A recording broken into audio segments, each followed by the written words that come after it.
Hola, ¿qué tal? Buen día. Hoy vamos a estar revisando el tema de control de crecimiento microbiano. Este tema literalmente le importa a todo mundo. Hay actividades que hacemos que pertenecen al control de crecimiento microbiano. Son actividades que hacemos directamente para destruir o evitar que los microorganismos se multipliquen, matar algunos, etc. Y son parte de nuestras actividades cotidianas, el lavado de los dientes, la ducha, incluso refrigerar los alimentos, la propia cocción. Todo eso forma parte del control del crecimiento microbiano. Y ya a un nivel más industrial se pueden aplicar medidas de control para evitar que los microorganismos deterioradores echen a perder los alimentos pronto o para que las personas que consumen nuestros productos no se vayan a enfermar. Eso lo logramos con medidas de control directas contra patógenos. Bueno, entonces el tema es control de desarrollo microbiano y vamos a iniciar. Lo primero que tenemos que definir es qué es el control. En general, el control del crecimiento microbiano nos rige 4 actividades. Primero, prevenir la contaminación. Esto quiere decir que yo hago cualquier actividad para que los microorganismos no ingresen al producto. Una muy sencilla es el lavado de manos. Si yo voy a manipular cualquier alimento o algún otro producto y yo no quiero que contenga microorganismos, bueno, una de las medidas que tengo que acatar para prevenirla es lavarme las manos correctamente con agua y jabón al menos 20 segundos y atendiendo todas las zonas de la mano que deben lavarse. La otra actividad que se considera control es evitar la multiplicación. Es muy importante comprender que hay microorganismos que su sola presencia en un producto que, por ejemplo, va a ser ingerido, no significa ningún riesgo. Esto se debe a que algunos microorganismos hacen daño en función a alcanzar una dosis infectante. Entonces, si yo tengo una contaminación pequeña y hago que esa contaminación no se incremente porque voy a evitar la multiplicación, entonces estaré ejerciendo también una medida de control. Entonces, prevenir la multiplicación microbiana, que en este caso serían los peligros de los que estoy hablando, sería un tipo de control. Tal es el caso de la refrigeración. Cuando nosotros colocamos un alimento como los mariscos, por ejemplo, que peces y mariscos pudieran venir contaminados de origen de un patógeno que se llama Vibrio parhemolyticus. Sin embargo, Vibrio parhemolyticus no causa daño a menos de que alcance cierta dosis infecciosa que va desde los 100,000 hasta el 1,000,000 de microorganismos. Entonces, si yo tengo una contaminación discreta, digamos, unas 100 unidades formadoras de colonia, pero yo lo mantengo en refrigeración o incluso en congelación, voy a lograr que no alcance la concentración que necesita para hacer daño y aunque lo consuma no me voy a enfermar. Otro es el lado contrario, o sea, disminuir la concentración. Si yo tengo una mesa que, por ejemplo, se encuentra sucia, que manipulé a lo mejor algún alimento, previamente hay algún alimento crudo, una materia prima, entonces yo puedo hacer una desinfección. La desinfección definitivamente no va a matar a todos los microorganismos, pero sí puede reducir su concentración en función de lo mismo, que no esté en la dosis para causar una enfermedad. Y por último, eliminar a los microorganismos. Si nosotros logramos destruir a los microorganismos, matarlos, que más adelante vamos a discutir el término de matar a los microorganismos, entonces pues el riesgo no es significativo. ¿Qué tipo de medida de control es aquella de eliminar a los microorganismos? Por ejemplo, una esterilización en un autoclave. Una actividad que la gente confunde mucho, sobre todo en la industria, y que lo consideran control, es la toma de muestras. Frecuentemente tienen algún problema de microbiología, relacionamos por ejemplo con inocuidad, tienen algún problema de inocuidad, algún patógeno, y preguntas qué medidas de control están implementando y te suelen responder que ya están tomando muestras. Ahora, la recolección de las muestras no forma parte de las medidas de control. ¿Por qué razón? No previene la contaminación. Si el problema del patógeno es salmonela, la salmonela no deja de contaminar porque estés tomando muestras. No es como que esté ahí la salmonela diciendo, no, ahorita no te subas al alimento, ¿verdad? Porque está tomando muestras. No funciona de esa manera. Tampoco previene la multiplicación y reduce su concentración.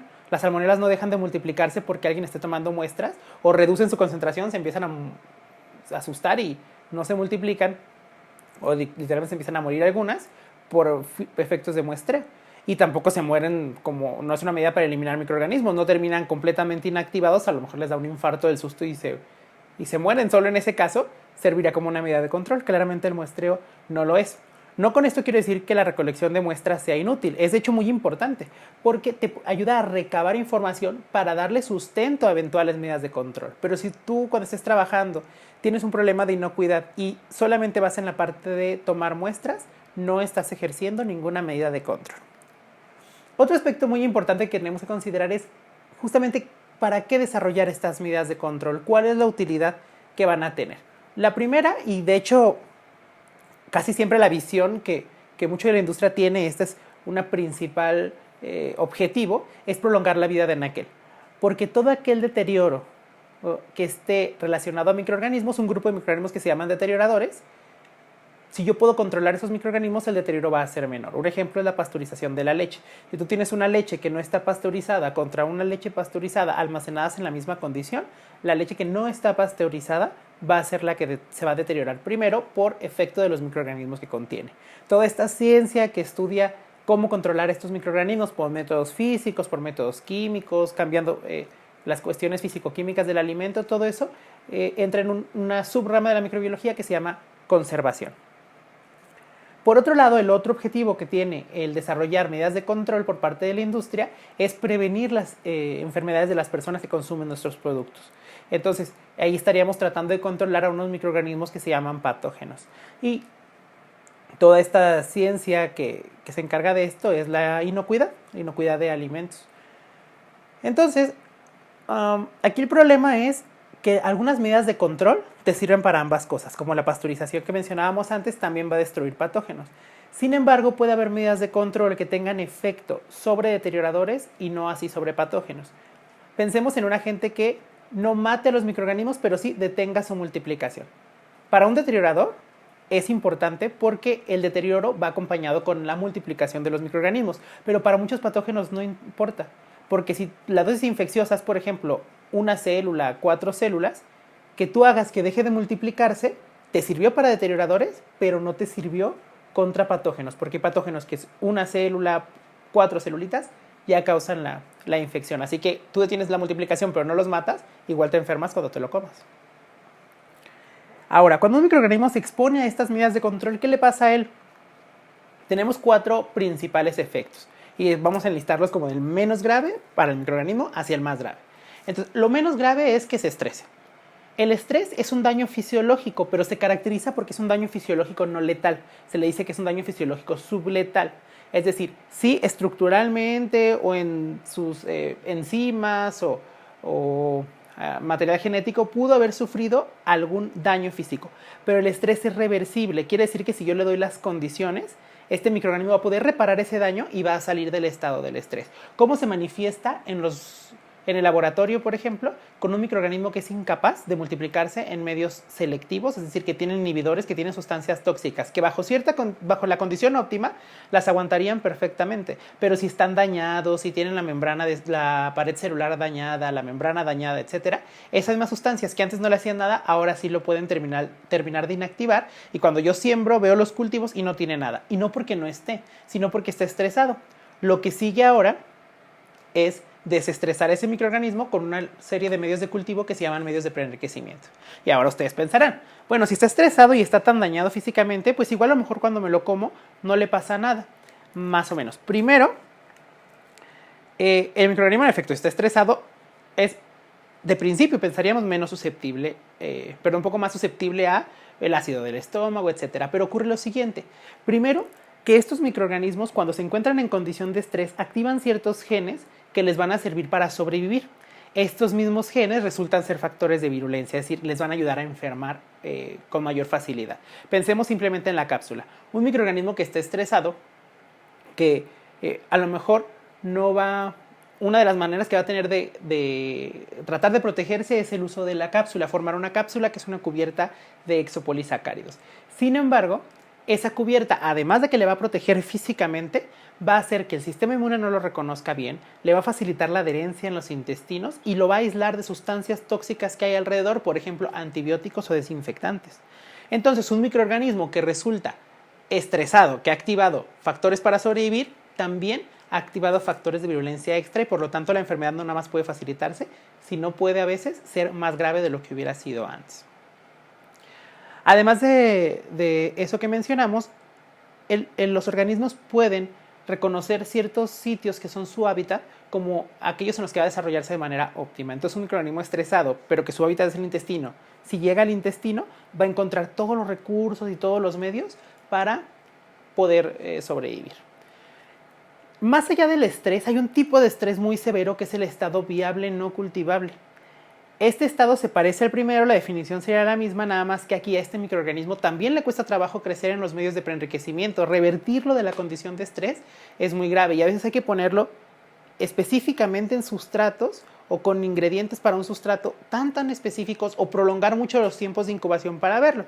Pensemos en un microorganismo que su hábitat es el intestino. Hay varias maneras de recuperarlo que van a involucrar agregar extractos de intestino o incluso inocularlo directamente en el intestino de animales, no estoy diciendo de personas, en el intestino de animales, como por ejemplo una prueba que se llama asa ligada de conejo, donde tú lo que haces es cortar un segmento del intestino del conejo, amarrarlo como si fuera un moñito y podrías hacer dos cosas: inocular o sea, lo dejas como un dulcecito, digamos, está la tripita, amarras de cada lado con un listoncito y en medio puedes inocular tu suspensión con las células o con lo que tú sospechas que puede contener células viables no cultivables.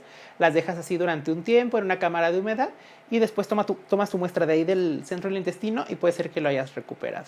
O en ocasiones nada más hay que agregar una composición muy específica para estos microorganismos con algunas vitaminas, con algunos sustratos sencillos para lograrlos retirar de este estado. Pero a veces se alargan los tiempos de incubación mucho. Por ejemplo, si tú lo vas a incubar durante una hora, a lo mejor, durante 24 horas, a lo mejor lo incubas durante 14 días, durante 7 días, o sea, son tiempos de incubación muy largos. Otro efecto que pueden tener es el llamado efecto bacteriostático. A través de ciertas sustancias se puede lograr que el microorganismo no se muere, pero se mantiene. Su cantidad se mantiene, su concentración, digamos, es la misma. ¿Esto puede ser útil para algunos patógenos? Sí. Deterioradores definitivamente, pero para algunos patógenos sí. Ya dijimos, los que necesitan una dosis infecciosa alta, para ellos es útil. Pero contra microorganismos que forman toxinas, como es el caso de Clostridium botulinum, como es el caso de algunos hongos, que no son patógenos por infección, pero sí por formación de toxina, normalmente estas formaciones de toxina van en relación a su desarrollo, como en el caso también de Staphylococcus aureus. Entonces ellos necesitan multiplicarse para formar la toxina. Si nosotros evitamos la multiplicación, tampoco habrá formación de toxina. Para estos patógenos, el consumo directo del microorganismo no hace daño. Lo que hace daño es consumir la toxina, la cual no formaron porque tenemos un agente bacteriostático. Y lo más grave que le puede pasar a un microorganismo es la muerte. Sin embargo, aquí entramos un poco en conflicto, porque ¿qué es la muerte para un microorganismo? En microbiología se define como un microorganismo muerto aquel que no tiene la capacidad de multiplicarse, que por alguna acción que hemos hecho ha perdido la capacidad de multiplicarse y esta pérdida es irreversible. Por lo tanto, podemos tener una célula que esté nadando por ahí en un líquido, pero que se considere muerta, aunque ande por ahí caminando y comiendo, bueno, nadando y comiendo. Y la razón por la que se considera muerta es porque no se puede multiplicar. Si no se puede multiplicar, no va a alcanzar la dosis que necesita para enfermar en ciertos alimentos. Y si fuera uno de solamente su presencia hace daño, que nosotros lo consumamos no me va a causar ninguna infección, porque para que yo me infecte de algo, ese microorganismo debe encontrar las condiciones para multiplicarse en mí. Entonces, un microorganismo que perdió la capacidad de multiplicarse ya no tiene ningún efecto ni ninguna importancia clínica. Entonces, eso se considera la muerte. Claro, habrá muerte como la del tipo lisicelular, que la célula explota y pues ya no quedó ninguna celulita ahí nadando, ¿verdad? Pero en esos dos escenarios las células para fines prácticos están muertas. Ahora, el control microbiano se puede clasificar en 3 grupos muy importantes y digamos que aunque pueden ser medidas diferentes, pues el mecanismo de acción pertenece a uno de estos 3 grupos. Vamos a estar revisando los más importantes. Se trata de métodos físicos, químicos y biológicos. Ya se me está secando la garganta, voy a tomar un poco de café. De hecho, ya saben que en todas las clases que hacemos en línea llegan a ser un poquito largas, así que se preparan un cafecito. Ay, Dios. Para que nos haga más ameno, ¿verdad? Entonces, los 3 tipos de control son físico, químico y biológico y se utilizan mucho. Quizá de las medidas que más tenemos en cuanto a diferencia en mecanismos de acción son los físicos. Los químicos se utilizan muchísimo en la industria, los usamos en nuestras casas. Los biológicos son un poco más complejos y aunque sí existe varios de estos métodos, pues digamos que sí requieren condiciones muy especiales o un poquito más de investigación para poderlos aplicar de una manera más masiva. Vamos a iniciar con los métodos físicos. Un aspecto muy importante a controlar y que se considera físico es la temperatura. Tanto la disminución de la temperatura... Ay, me estoy sacando esto porque quiero ver si estoy grabando el audio. Ya me pasó que de pronto no lo grabo. Seguimos. Dentro de los métodos físicos, les decía, la temperatura es uno de los más importantes. Existe la disminución de la temperatura que va a tener un efecto y por otro lado también el incremento. Entonces, la disminución de la temperatura, las dos medidas más importantes son la refrigeración y la congelación, siendo la congelación pues mucho más severo que la refrigeración. Ambas, de todas maneras, tienen un efecto que se considera bacteriostático. Si se fijan, no destruye microorganismos, no los mata, solamente evita que se multipliquen. No de manera, a lo mejor sí durante un tiempo prolongado la congelación.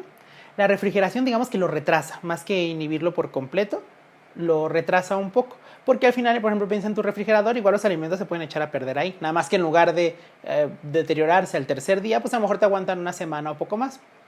Entonces es un desarrollo más lento. En la congelación, si los microorganismos quedan completamente inmóviles, bueno, tiene un efecto también, digamos, bacteriostático.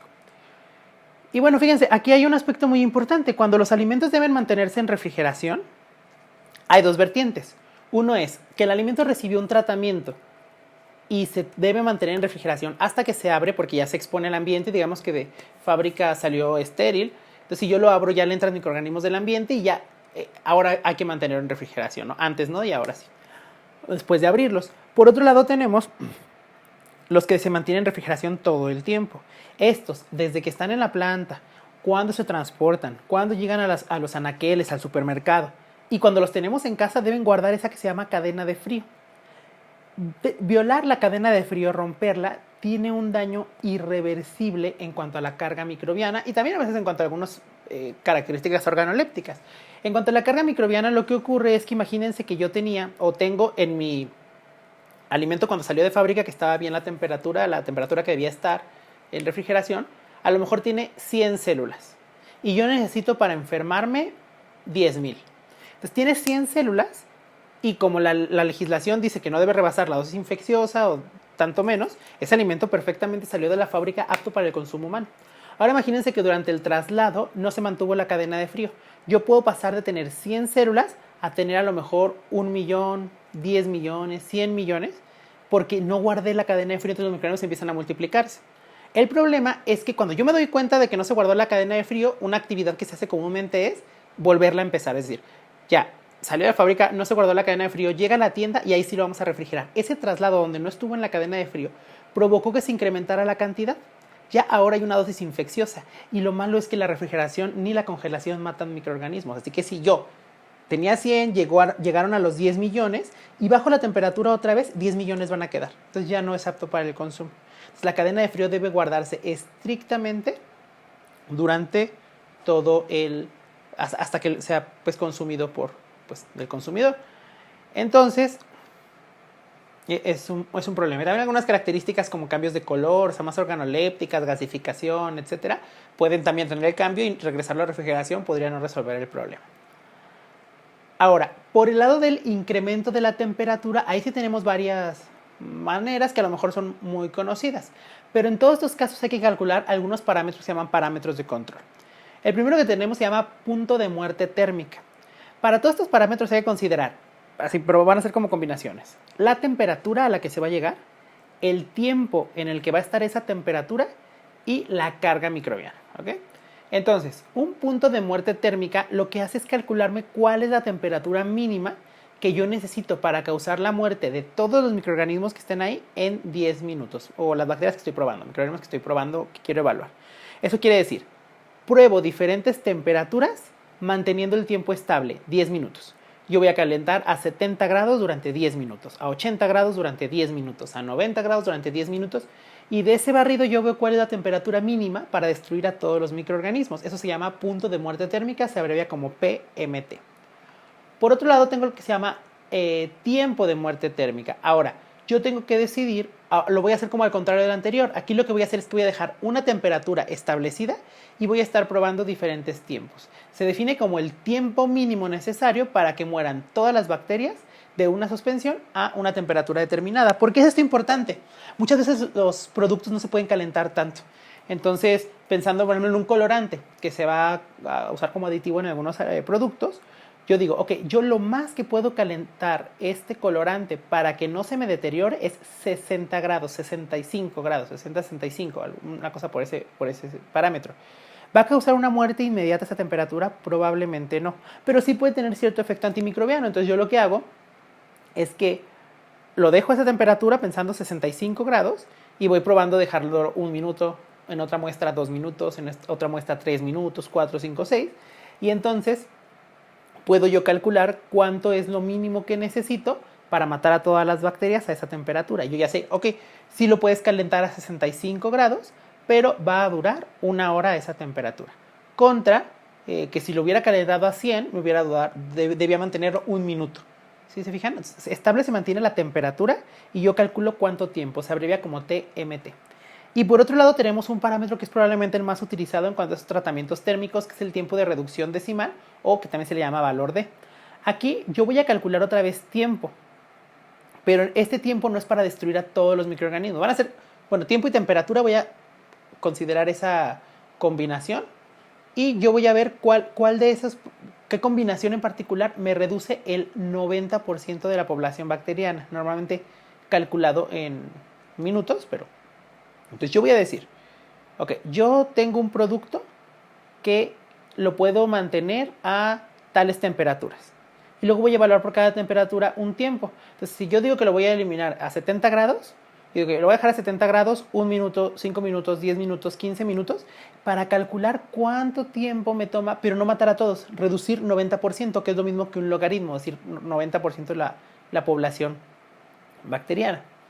Ahora, quiero probar otra combinación, pues a otra temperatura y otro tiempo, ¿cuánto tiempo necesito? O sea, otra temperatura, ¿cuánto tiempo necesito para reducir el 90% de la población bacteriana?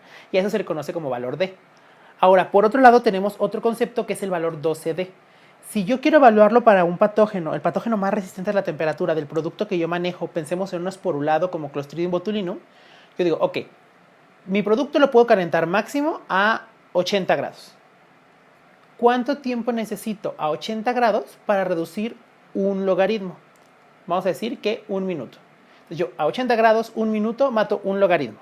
Destruyo un logaritmo. Ahora viene el valor 12D, que es ese minuto lo multiplico por 12, nos daría 12 logaritmos. Y con eso puedo considerar que el producto está comercialmente estéril. Comercialmente es que no tiene patógenos. Agarré el patógeno más resistente que tenía a la temperatura y pues probé destruirlo a ese. ¿Por qué el número 12? El 12 viene de un valor teórico, porque no es alcanzable físicamente,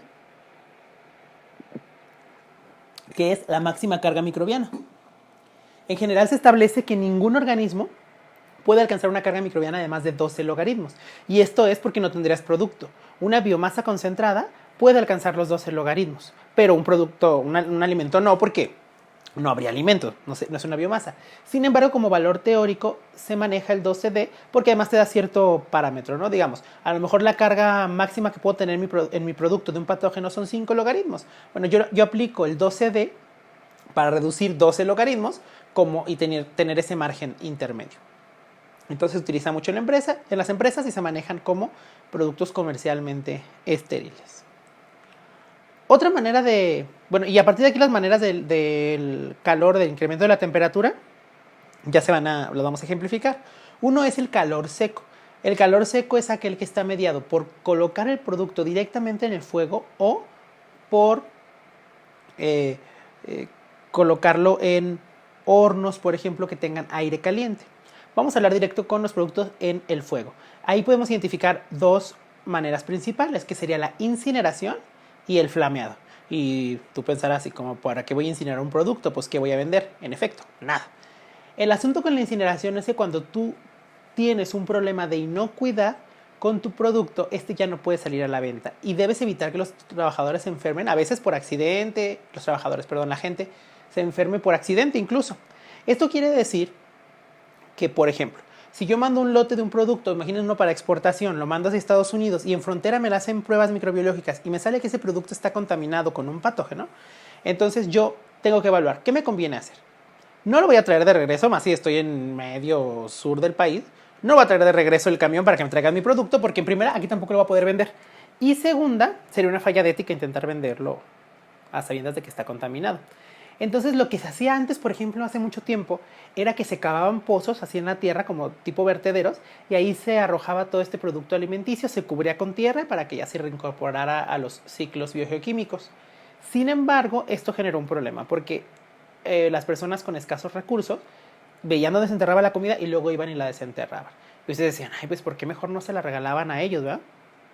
Pues no, porque es un producto que está contaminado, con patógenos la mayoría de las veces que pueden llevar a enfermedades graves. Piensen en una Listeria monocytogenes, que es una bacteria abortiva y que a una mujer en esta etapa en este periodo de su vida, cuando está gestando, se vuelve además una persona inmunocomprometida. Listeria monocytogenes le hace gran afectación, que puede llegar hasta una meningitis a la madre, y en los fetos pues puede causar aborto, retraso mental, hidrocefalia, logra atravesar la barrera, ¿cómo se dice? La matriz, pues, logra atravesar el saco amniótico y llegar hasta el niño, colarse, o el futuro niño, llegar a colarse el sistema nervioso. Y en las embarazadas pues tiene también afectaciones graves porque pues atraviesa todas las barreras del sistema nervioso. Entonces, si una persona que no esté en una condición de desnutrición, de vivienda complicada, de acceso a servicios médicos, a una persona que viva, digamos, de manera adecuada, la infección se considera grave. Ahora imagínense una persona de escasos recursos, una madre que no tiene acceso sencillo a los servicios médicos y demás, llega a ser más grave. Una simple diarrea. Para muchos de nosotros que tenemos afortunadamente esta posición económica que nos permite ir al médico si tenemos una diarrea, nos permite comprar suero, nos permite estar en casa hidratado. Hay muchas personas que no tienen acceso a eso, ni siquiera tienen acceso a agua limpia, de calidad óptima para el consumo.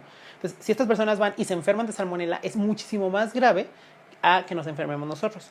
De ahí se empezó a retirar el uso de enterrar el alimento en los vertederos y comenzaron a exigir la incineración para garantizar la salud de todas las personas. Entonces ahora es una medida importante. Se hace para producto que hubiera desecho. Por otro lado, tenemos en el laboratorio, identificarán el flameado para esterilizar, por ejemplo, las asas de nicromo. Ese flameado pertenece al grupo de calor seco, ahí nada más para esterilizar de momento un utensilio que vamos a emplear en siembra, etc. Entonces lo esterilizamos y ya quedó, ¿verdad? De una sola esterilizada, que se mantenga el rojo vivo, o sea, que tome la coloración del rojo vivo, y así será nuestro proceso de esterilización. Entonces, este sí causa la muerte de los microorganismos, pero les digo, se utiliza para productos de desecho o para algunos utensilios, esterilizarlos rápido, siempre y cuando aguanten la esterilización. Yo tuve un alumno una vez que me regalaron asas de nicromo desechables, de las de plástico, y eran estériles, como si fueran cotonetes, bien estériles en bolsita. Me regalaron una. Y entonces un alumnito mío estaba ahí padeciendo, ¿verdad? De que ya estaba muy tarde, estaba dando mucho tiempo, estaba cansando. A lo mejor uno no nota qué tanto tiempo te quita esterilizar las asas, porque de verdad, ya cuando lo repites mucho rato, es de verdad un tiempo como casi perdido. Tienes que poner varias asas para estarlas alternando y demás. Entonces yo le dije que era más rápido si lo hacía con esas asas de plástico. No sé, yo asumí que no le... Pues por tonto yo también. Entonces yo asumí que no le tenía que explicar que no se flameaban. Y ya se las di y todo. Y al rato más escuché, ay, profe, puede venir. Y ya lo veo flameando sus asas de plástico, todas derretidas, chicharradas. Ay, no, ese joven. Si está viendo mis videos, te recuerdo con mucho cariño. Todavía me hace reír un poco. Bueno, saludines. Luego, otra manera de calor seco pues son los hornos de aire caliente. Estos tal cual se utilizan en cocina para hacer algunos productos, pero también se utilizan en el laboratorio a través de estos autoclaves, o mejor dicho, estos hornos de esterilización. Son estufas u hornos que requieren una temperatura mayor que en un autoclave convencional y un tiempo mayor. Un autoclave convencional, que vamos a ver más adelante en calor húmedo, es 121 grados centígrados durante 15 minutos. Bueno, por ejemplo, un horno de calor seco se calentará a 170 grados centígrados, a 50, 49 grados más, durante 2 horas en lugar de los 15 minutos. Este proceso se utiliza porque logra también destruir algunos componentes celulares, porque ese es otro punto. En el caso de los alimentos, la destrucción de los microorganismos que queden muertos ya es suficiente, pero para la industria farmacéutica no en todos los casos, porque resulta que estos fragmentos de microorganismos van a ser detectados por el sistema inmune de un paciente y le va a desarrollar una fiebre o una reacción inmunológica en general. Entonces ya no fue tan óptimo. Imagínense uno que sea intravenoso con esos fragmentos celulares, va a causar una reacción adversa. Entonces ellos se tienen que preocupar no nada más por retirarle patógenos, sino también por deshacer a los restos celulares, filtrándolos, deshaciéndolos químicamente, etcétera, para que no haya esta afectación. Esta es una medida que puede a deshacer. Sin embargo, los líquidos no se pueden esterilizar aquí directamente con ese fin, porque pues el líquido va a proveer la humedad y entonces ya no estaríamos bajo los parámetros que debemos seguir. Por otro lado, ahora sí tenemos el calor húmedo. El calor húmedo es cuando directamente se calienta el líquido, se genera calor en el líquido o se hace a través del vapor. En el primer caso, que sería el autoclave utiliza temperaturas superiores a las de ebullición. Si el agua ebulle a 100 grados centígrados, las moléculas de agua comenzarán a cambiar a la fase gaseosa. Sin embargo, en un autoclave, que es esta olla, parecía las ollas de presión cerrada, estas moléculas empiezan a irse hacia el lado del vapor y llenan esta cámara de vapor. Así que las demás moléculas que se quedaron todavía líquido ganan la cantidad de calorías suficiente, pero cuando quieren pasar hacia el estado de vapor no hay espacio. No pueden integrarse al ambiente, entonces se quedan en el estado líquido, pero van a seguir ganando calor. Así que podemos lograr que el agua en el interior del autoclave, esta mezcla o este equilibrio entre vapor, agua y demás, alcance más de 121 grados centígrados, 20 grados más, y puede más, más de la temperatura normal de la ebullición. Esto significa que nosotros debemos ser muy cuidadosos con los tiempos y con la presión. Entonces, se va a hacer 121 grados, 15 libras de presión durante 15 minutos. Por eso las ollas vienen equipadas, o los autoclaves vienen equipados con ese medidor de presión que está en la parte de arriba para poder monitorear la temperatura. Y también esta cámara debe estar cerrada, pero debemos evitar que salga todo el aire, es decir, promover que salga todo el aire. Debo prenderle al autoclave, esta se empieza a llenar de vapor, yo noto por esa válvula de salida que ya está saliendo vapor constante, es decir, el vapor ha desplazado al aire y puedo bajar la valvulita o cerrarla como sea y ahora sí empezará a incrementarse la temperatura y la presión. Estos sistemas, como las ollas de vapor de las casas también, en general están muy controlados y tienen muchas maneras y muchas medidas de seguridad para que no pase como que exploten. Y ya lo han visto, explotan de todas maneras. En la cocina, por ejemplo, suele ocurrir porque las valvulitas de salida de vapor o para que vaya liberando un poco de presión constante se tapan. Por ejemplo, cuando ponen los frijoles una gran cantidad, las cascaritas de los frijoles pueden tapar esos sistemas y hacer que suba muchísimo la presión y explote. Puede ocurrir si ustedes introducen, por ejemplo, en el laboratorio, material en bolsas de plástico, que estas se inflen y al tener contacto con la olla se fundan y le haga como tapas a los sistemas de seguridad y pueden explotar también. Me acabo de acordar de otro alumno muy histórico que si me está viendo ahí, le mando un saludo. No, nunca voy a decir los nombres, creo, a menos de que se me salgan. Nunca voy a decir los nombres de mis alumnos, pero ahí un saludo a mi exalumnito, que un día sí lamentablemente hizo explotar un autoclave, un momento muy famoso en la historia del CUSEI, que es el centro universitario donde yo trabajo. Bueno, fue un drama, dejó una olla descuidada. En general decía que no veía que estuviera subiendo la temperatura ni la presión, pero bueno, si ya lo estabas calentando 40 minutos, pues ya debió haber parado, ¿no? Algo malo estaba pasando.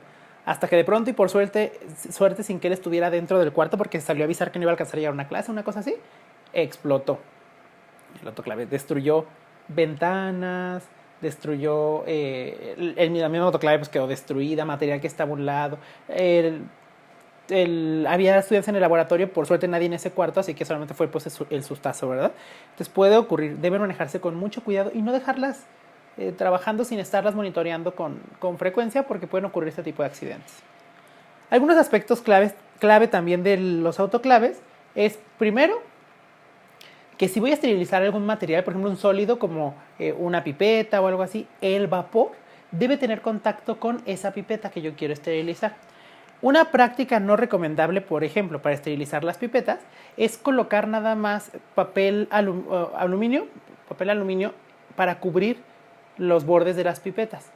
Esto ocurre porque si bien lo que necesitas que se esterile dentro, el papel aluminio no es permeable al vapor. O sea, el vapor nunca va a penetrar en la zona interior de la pipeta y van a sobrevivir ahí esporas y demás, y entonces el material no está estéril. Lo podemos alternar por papel estraza, que es un papel grueso que permite que penetre el vapor, pero una vez que yo lo saque del autoclave no va a estar destruido ni deshecho. Por otro lado, debemos evitar el uso de ya mencionaba eso del papel aluminio, lo cambiamos por papel estraza. Y recuerden también que si cierran el autoclave, bajan la valvulita, sin que se haya drenado todo el aire, o que haya salido todo el aire y esté solamente con vapor, van a quedar por dentro pues espacios con aire. Y si quedan espacios con aire, esa sección lo que está haciendo es un calor seco. Y ya vimos que para el calor seco es mucha más temperatura y tiempo. Entonces, en esas porciones donde quedó aire atrapado, entonces vamos a tener un tratamiento no eficiente. Para eso yo puedo inclinar un poco los recipientes que pueden almacenar aire, aflojar las tapaderas y demás, y garantizar que solamente está saliendo vapor constante de la válvula de escape cuando yo la cierre. Otro tipo de calor húmedo es la pasteurización. La pasteurización literalmente es someter un líquido al incremento de temperatura y luego una disminución, un cambio brusco para destruir a los microorganismos. Esto también destruye algunos deterioradores, por lo tanto el producto pasteurizado va a tener mayor vida de anaquel y también va a ser de menor riesgo. Elimina también patógenos. El primero y para el cual se empezó a utilizar este proceso en alimentos fue contra Mycobacterium tuberculosis, un patógeno que se transmitía antes con frecuencia a través de la leche y que después de que se ajustó la pasteurización y se legisló ya no había ocurrido, salvo las últimas décadas, que hay gente que está empecinada en consumir leche cruda y ahora empieza a haber otra vez brotes de tuberculosis. Y tenemos otra serie de microorganismos, unos que son propios o microbiota normal de los animales, como Brucella o E. coli 157, y otros que pueden ser contaminación por la manipulación humana durante la ordeña, como el caso de Salmonella typhi o varios otros tipos de Salmonella. Y de los patógenos más recientes que se han evaluado cómo eliminarlos con la pasteurización es Coxiella burnetii. Causa una enfermedad que se llama fiebre Q y actualmente es el patógeno como objetivo para demostrar que la pasteurización es eficiente porque es el más resistente de todos. Ahora, ¿podemos nosotros decir que un producto pasteurizado está estéril? Definitivamente no. Hay un grupo de microorganismos que tienen capacidad para sobrevivir a la pasteurización y se les llama microorganismos termodúricos. Estos seguros sobreviven a la pasteurización convencional y bajo ciertas condiciones pueden sobrevivir a procesos un poco más severos. Entonces, se llaman termodúricos a los microorganismos que sobreviven a los tratamientos térmicos. Ahora, la pasteurización va a ser distinta para cada producto de alimentos y esto es porque nosotros tenemos ciertos límites que van a afectar la calidad.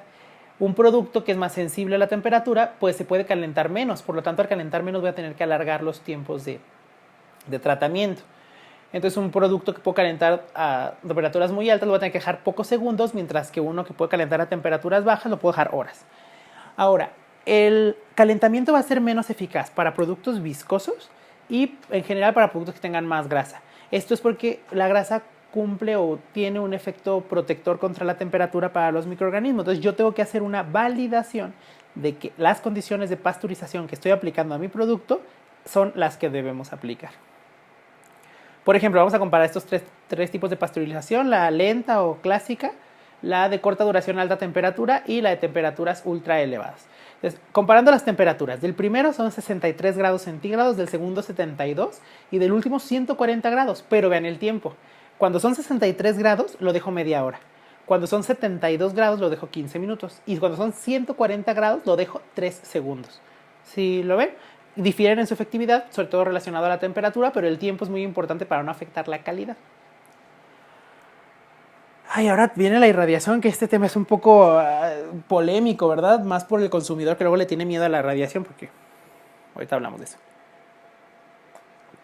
La radiación se puede distinguir en dos tipos: la radiación ionizante y la radiación no ionizante. La radiación ionizante, como los rayos X y rayos gamma, son más efectivos, son más agresivos, tienen mayor poder de penetración. La radiación no ionizante corresponde al grupo de la luz ultravioleta. Algunos autores manejan las microondas como tipo de radiación no ionizante. Yo no lo pongo aquí porque el efecto antimicrobiano de las microondas no es por las microondas, es por la temperatura que se alcanza en el producto. Entonces, si tú estás tratando algo con microondas, está en función de la temperatura y ya les ha tocado vivirlo, que de pronto sacan su topercito del micro y están comiendo muy a gusto una parte que se siente tibiecita y luego le dan el cucharazo y se queman la boca porque esa otra sección estaba muy caliente. Y de pronto siguen comiendo y otro pedacito está demasiado frío. Es decir, la temperatura no se homogeniza bien en los productos y el fundamento es el aumento de la temperatura. Entonces vamos a empezar con la radiación X y rayos gamma, porque la otra radiación no ionizante, no sé si lo dije, es la luz ultravioleta, esa sí la vamos a ver ahorita. Los rayos X y los rayos gamma tienen un poder muy profundo de penetración. De hecho, se pueden esterilizar lotes completos de alimentos, como esas fresas que estamos viendo ahí, ya empacadas y todo. Se puede aplicar radiación ionizante, se utilizan los rayos gamma y vamos a tener un efecto directo. Los productos pueden esterilizarse con la radiación gamma. lo que van a hacer es que van a causar rompimiento del ADN del microorganismo de interés y más estructuras. Ahora, ¿cuáles son los contras de esta tecnología? Que es muy útil, cada vez se están desarrollando más procesos de esto. Yo creo que para el futuro va a ser una medida de control de las más o quizá la más importante. Bueno, de las desventajas es, primero, bueno, no como desventaja, pero siempre hay que considerar cuáles son los parámetros. Igual tiempo, pero en lugar de temperatura aquí va a ser intensidad, que se mide en kilograms. Entonces, ¿cuáles van a ser las condiciones? Esas condiciones pueden a veces afectar la calidad del producto, así que voy a buscar el equilibrio entre efecto antimicrobiano y calidad. Por ejemplo, pueden degradar estructuras celulares como en la lechuga, quedan como transparentes, chiclosas cuando las someten a estos tratamientos. Hay que validar cómo vamos a hacer para que eso no ocurra, pero que a su vez tengamos el efecto antimicrobiano. Bueno, las plantas de irradiación, además, otra desventaja es que no es como cada quien de momento pueda tener irradiador en su casa o en su empresa. Entonces lo que se hace es que tienen plantas de irradiación donde hay que mandar el producto y puede ser algo costoso. Aunque también pues, el beneficio de que están empacados y demás. A las personas les preocupa mucho el hecho de la radiación que queda como radiación remanente. Les preocupa que el producto quede radioactivo. Y bueno, va a quedar una radiación remanente, pero sin que signifique esto un riesgo para la salud. Más radiación emite un teléfono celular. Y tenemos un montón, a veces tenemos 5 o 6 en casa y hay miembros de la casa que tienen 2 o hasta 3.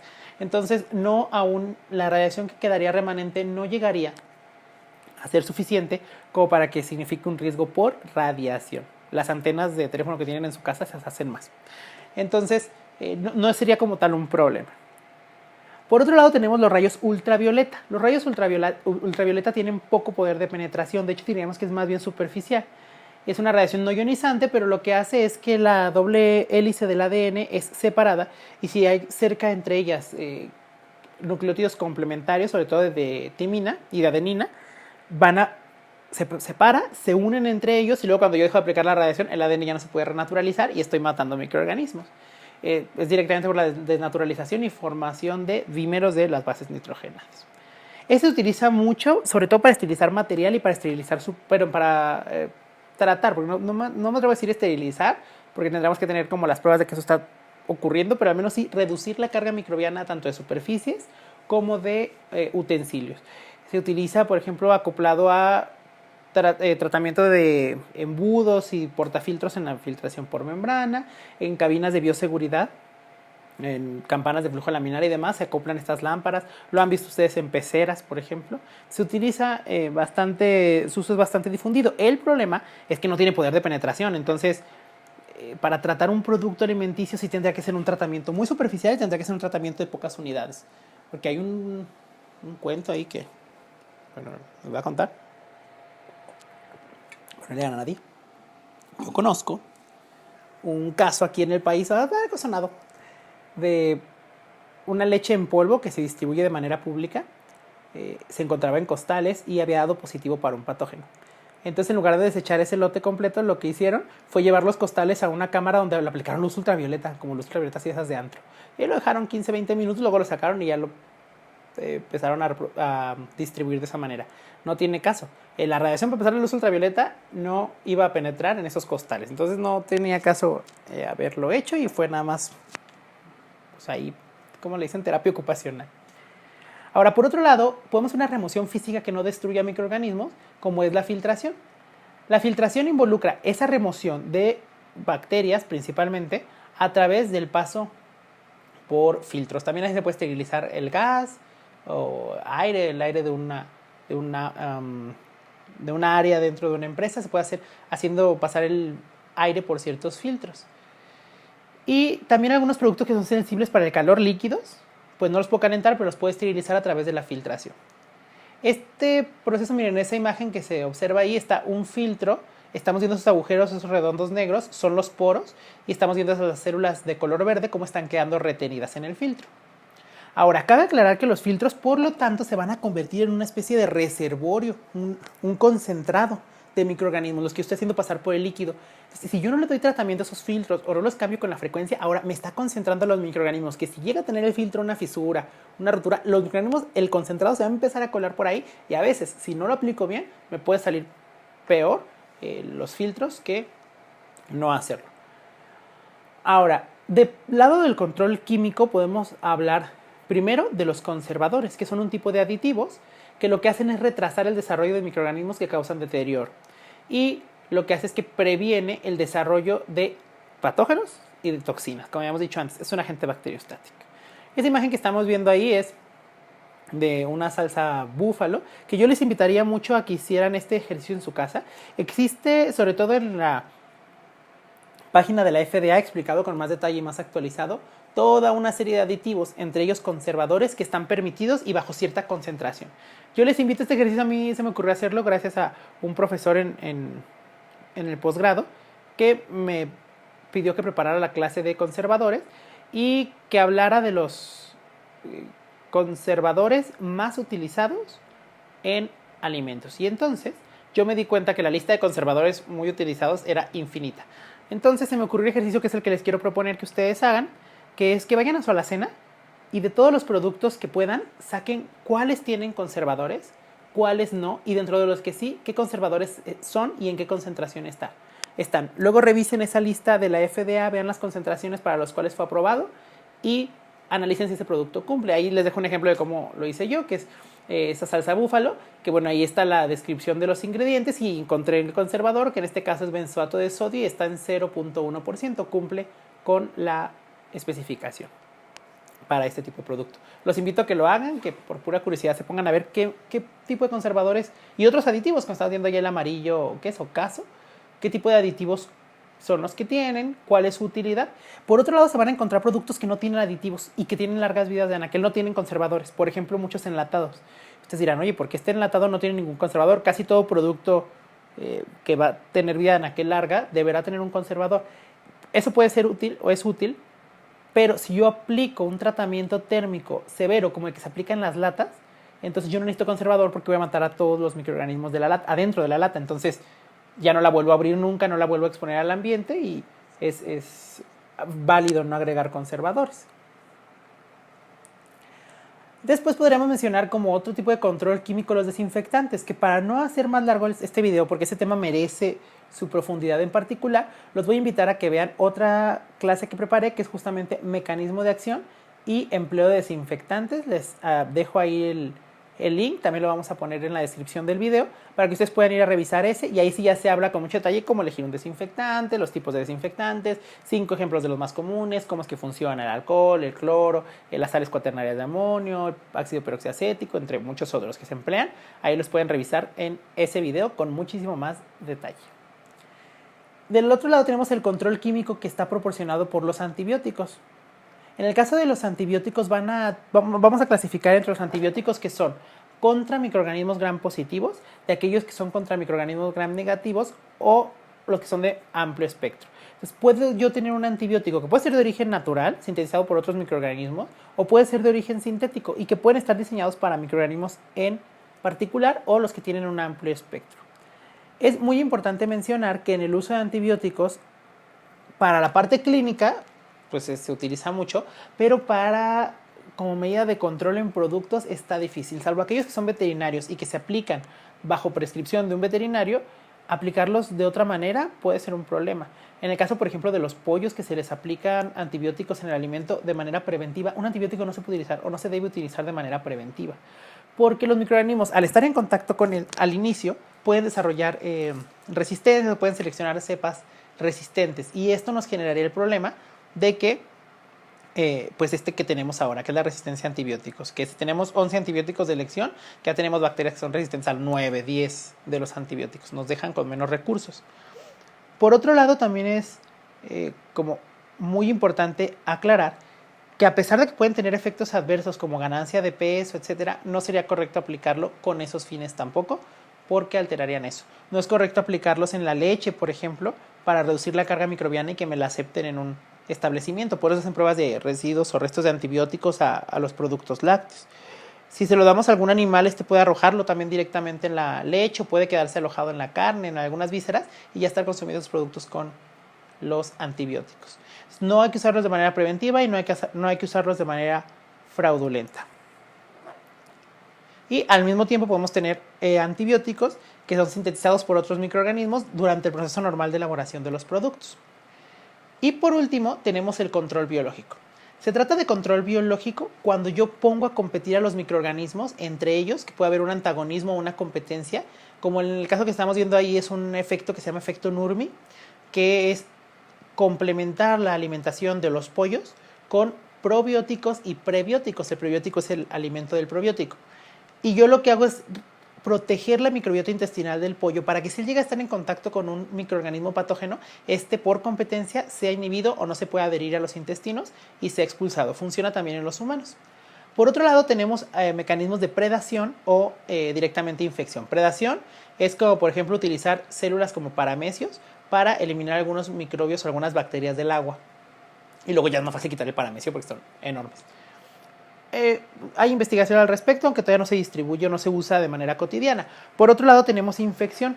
Existen un tipo de virus que se llaman bacteriófagos, que son virus que infectan específicamente bacterias. Entonces, y son muy específicos de tipo de microorganismo. Ya se venden productos como unos a base de, que son preparaciones de bacteriófagos de listeria para que tú puedas tratar agua agregando los bacteriófagos y que estos se coman a las listerias en caso de que estén. Los bacteriófagos no infectan humanos, por lo tanto es seguro. Y existen otras maneras como los colífagos para destruir E. coli 157. Y otra forma de control biológico es, por ejemplo, ya no entre microorganismos, sino de un microorganismo inhibiendo un organismo superior, como son los insectos, especies de Bacillus thuringiensis, que se vende como un pesticida natural.